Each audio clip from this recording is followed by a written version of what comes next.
What's up, everyone, and welcome to Making the Shift for Autistic Kids. We're an SLP couple from California with 4 boys. And we're here every week to bring you neuro-affirming tips, tricks, and tools. Are you ready to make the shift? Let's do this.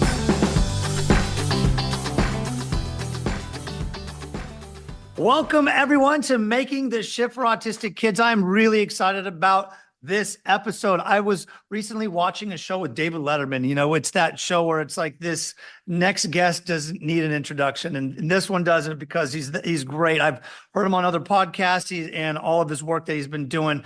And his name is Sam Marion. He's a licensed clinical social worker. We're going to dive into that topic, but I don't want to tell too much because I want to pass the torch over to Sam. Sam, can you give us a quick introduction? Tell us about yourself. Yeah, Chris, first, just thanks for having me. I'm excited about this. My name is Sam Marion, and I'm a licensed clinical social worker.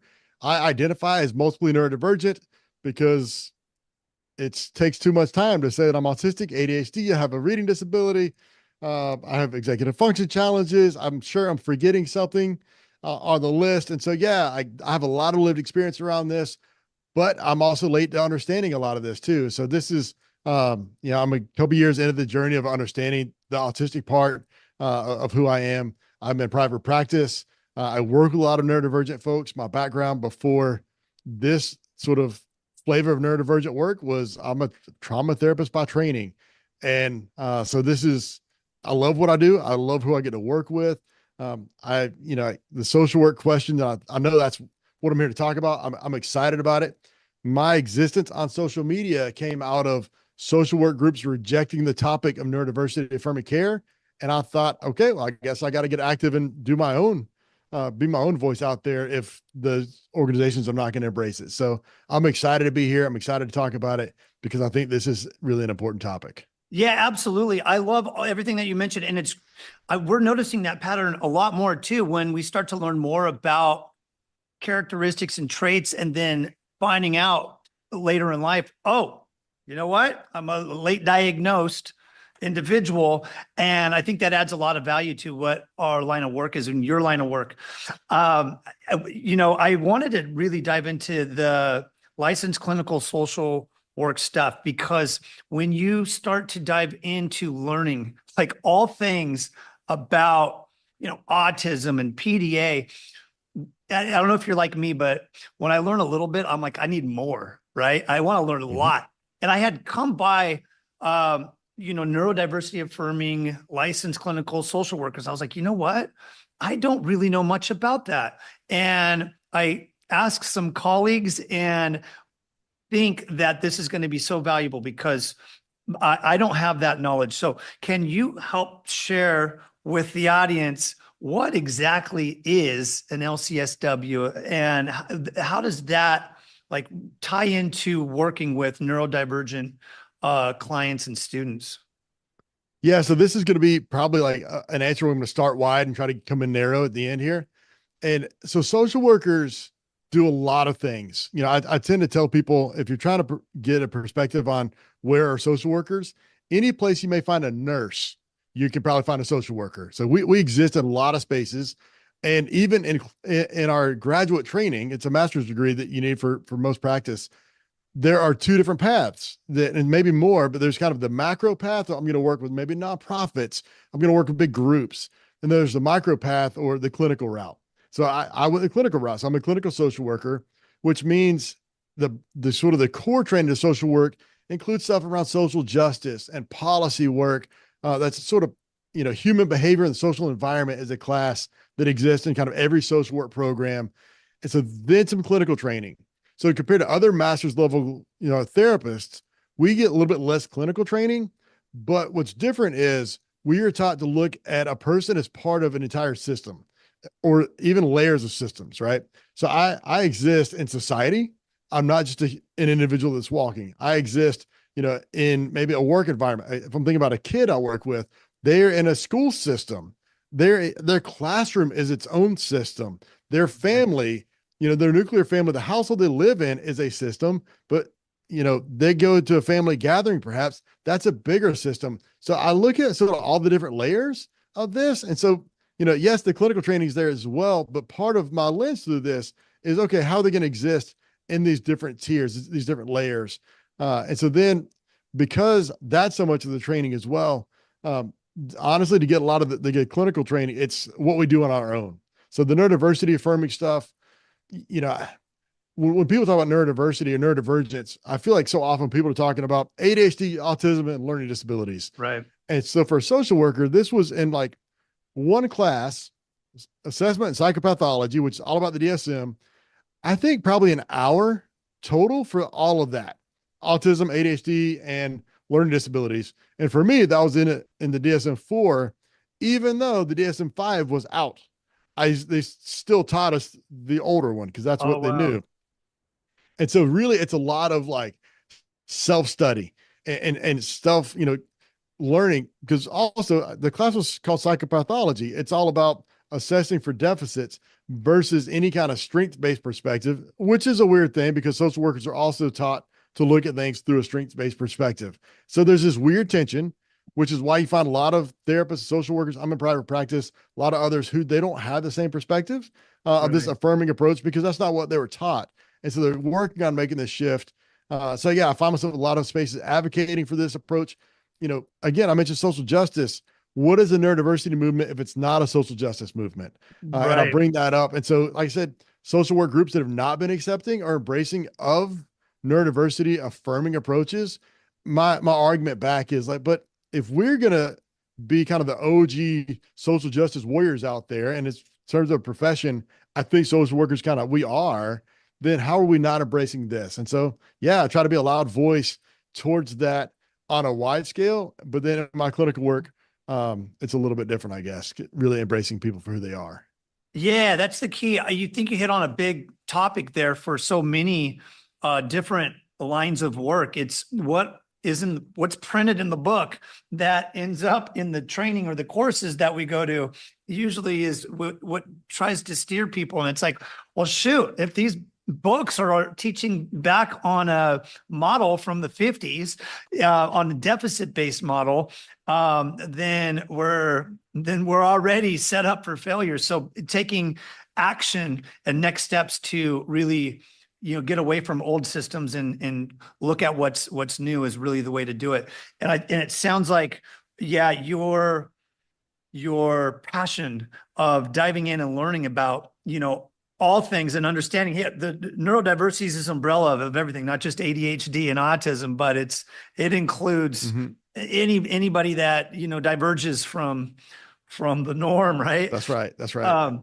And so you have you've learned a lot, and I'm curious to know this, because I work in the school setting.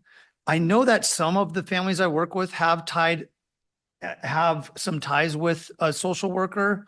But like for you, I know that there's probably got to be some barriers or challenges on families finding someone like you or even knowing, because like on my end, you just gave me a lot of information on even understanding what it was. And so how does somebody connect with a licensed clinical social worker? Is that done through referrals through the medical setting or sometimes the schools, or like, I literally don't know any of that.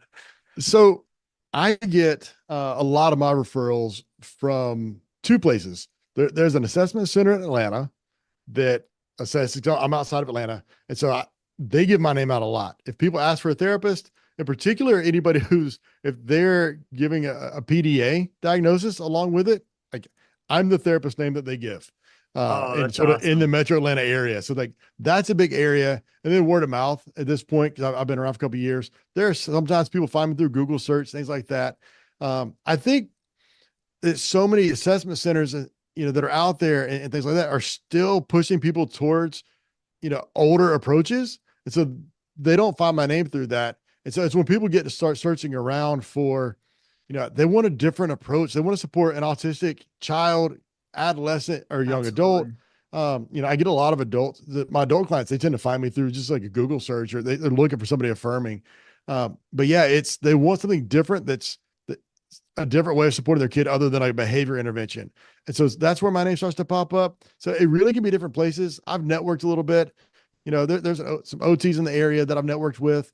I don't get as many referrals from schools because where I am, most school-based anything is behavior interventions.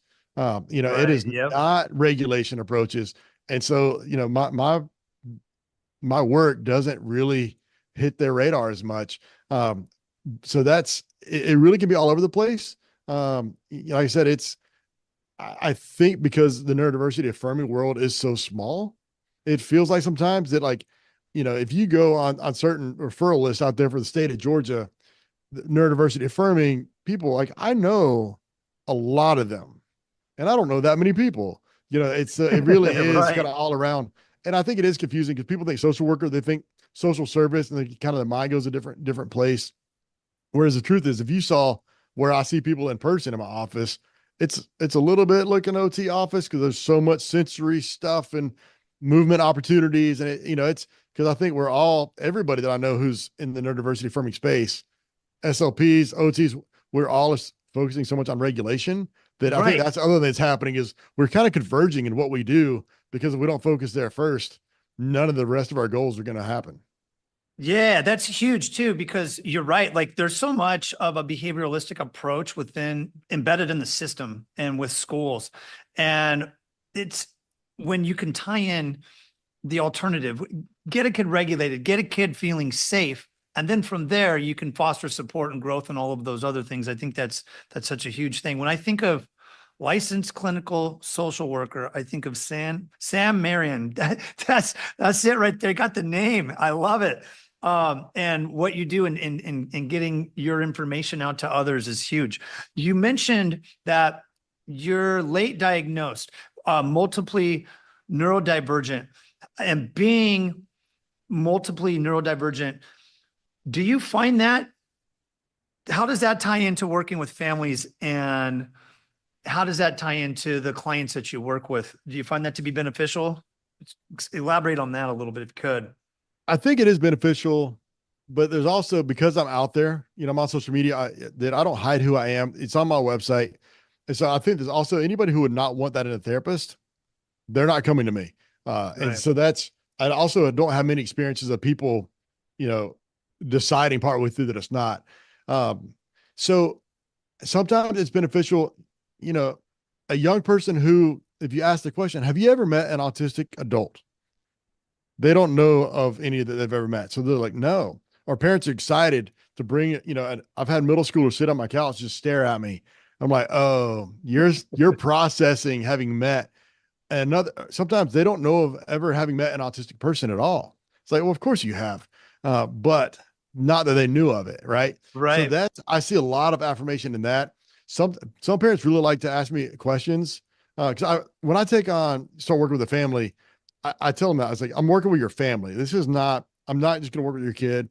You can bring your child into my office for 45 minutes or an hour every week, but they're with you the rest of the time. So let's make sure that your supports in the home are what they need to be first. And then maybe I'll meet the kid. And sometimes I meet a kid because, I'm in the South. So it's Mr. Sam is how I'm always called. Right. And so these kids parents will be like, hey, our they want to meet Mr. Sam. And you'll have kids come in and they'll be like, hey, so you're the guy who's teaching my parents how to be better? Like, I guess so. But it is that lived experience. And parents will ask me questions. I'm open about it, and sometimes it's questions, I had somebody ask me like, how do we get our 15-year-old to do their homework? I'm like, your 15-year-old PDA kid who's got all A's? I got no answer for you because I didn't do mine either. So I got nothing. But Got nothing sometimes the there. dialogue, right? It is helpful. I think just in that space that people have questions, and just to be open and normalize it. Sometimes people feel a little bit of hope of like, okay, wait, you're an autistic adult, you're a neurodivergent adult, and you can point me to some other creators out there so I can show some possibility models to my kid of people, because all they know are other kids in class that are having a hard time. That yes, there may be, future roles and stuff out there. And that's a big deal too. Yeah, I love that. I think that you nailed it too. Neurodivergent or not, like being able to work with the families and have them model, and then you model like what works, regulation strategies and all of those things. But I really like how you emphasize that with the families. It's not just focusing, because I think so much so whether it's an OT or an SLP like myself, LCSW, neuropsych, or whoever is part of the team or working with the child, the client, the student, making it family based. You look at the whole package like, hey, I'm working with your child, but I also want to work with the family, and here's some things that can be helpful. And it sounds like you really do that. And that becomes a big part of your work. And sometimes what I say is like, look, your kid has an SLP, they've got an OT, they don't need another therapist. They don't need another clinician in their life right now. So how about we work together and let me support the family from this angle while these other folks are supporting the child. And let's go from there for a little bit. Let's see how that does. And that usually is also really, well, one, parents appreciate that. I've never had any pushback in that moment. And they get, yeah, I called you because the psychologist or somebody gave me your name and we want to do anything we can. So you have a plan? Okay, Leah, we appreciate that. And that's another role, I think, as a social worker, as my training of looking at systems, that lends me to say, wait a second, your kid already has enough systems in their life. Let's not add another person, another system. Oh, I love that. That's huge right there. I think because you and I are both dads. One of the things that when we need some support, sometimes we just want to be heard. You're that ear, like, hey, share with me what's going on. I'm here to listen. Do you need some help, or you just need me to hear you? And how can I help kind of like coach you, or what can I do to support the family dynamics? I think that's huge. Awesome. I love it. Is there any advice or things that families or educators that you could share to ensure getting support, mental health support for working with families? Yeah. I always encourage people to ask questions, right? If you're going to work with somebody, what is their view on neurodiversity affirming care? I always listen, especially if we're talking about autistic folks. I'm tending to listen for what's the language people are using. Are they using identity first language, person first language? I know that that's not an absolute, but sometimes that can indicate how much somebody's listening to the preferences of lived experience of autistic adults or autistic people out there, things like that. I ask people like, what is your ongoing learning that the people are doing? Because this is a world that is rapidly evolving in our understanding. And so if somebody is not doing ongoing learning, to me, that's a red flag. Like I want somebody who's engaged in that. And just honestly, do they feel authentic? Do you feel safe with somebody? If you're not feeling safe, like this person being authentic with you, then they're probably not the clinician for you. I love that. You know what other reframe I loved when you mentioned that, sometimes if a child is having a certain behavioral approach and you said, well, we in your practice have regulation support. So you shifted it from behavior support to regulation support, which ties into what you just said. The question I think would be that right along the lines, you got me thinking, the very first and foremost question is, what are your thoughts on behavior? Like, that's going to tell you a heck of a lot, right? Like, I want to know your answer, because whatever your answer is going to let me know if you're the person or not. You're the support person. And that's huge. So that was so valuable. Huge chunks of gold and information, Sam. Thanks so much. Before we wrap things up, where can people find you? Courses, books, what you got for us? Where can we locate you? Yeah, a couple places you can find me. And from there, you can find everything else. I'm on Instagram. I'm most active on at Sam Marion Counseling. And then I also have another handle, Neurodivergent Spot, that's really tied around some training work I do. I've got a podcast tied to that. But anything that goes there, for the most part, you can find at Sam Marion Counseling. I put out a book. It's a 30-day guided journal that I put out last spring about being a neurodiversity affirming educator. That's sort of a fun project I did for anybody who's in the education world. I've had people get the feedback, hey, this was great for anybody.